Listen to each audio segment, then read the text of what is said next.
Tak pri mikrofóne máme Andreja Štefánika, odchovanca žilinského hokeja, ktorý zažil teraz extraligový debut vo Zvolene. Tak aké sú tvoje pocity? Po prvom zápase celkom dobre. Hrali sme rýchly hokej, rýchlo sa otáčali puky a taká hra mne sedí a som rád za dôveru a mne sa hralo vynikajúco. Kedy si sa dozvedel, že nastúpiš na zápas? Dozvedel som sa o tom asi deň pred zápasom, taký náhly telefonát ráno, ale pre mňa ma prekvapil a som veľmi rád, že som mohol nastúpiť. Dáva sa do kabíny aj niečo za to, že si prvýkrát štartoval v extralige?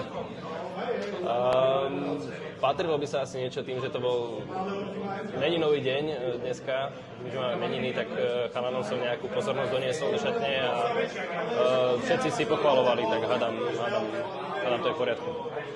Ako si sa cítil počas zápasu na ľade? Prvá tretina bola dobrá, tam sme dosť hrali, hovorím, rýchla hra, čo mne sedí. Druhá tretia už menej, ale celkovo tá atmosféra na tej striedačke sa nedá ničím vynahradiť a je to niečo neskutočné, čo tam chalani predvádzajú. Čo bude teraz ďalej treba, aby si takýchto extraligových štartov mal čo najviac? Ja si myslím, že tá laťka je nastavená, ako tréneri hovoria, tvrdá práca na tréningoch odzrkadľuje to, čo sa deje na zápase a či nastúpi niekto na zápas. Takže za mňa jednoznačne tvrdá práca, či na ľade, či mimo ľadu a snažiť sa byť lepšie.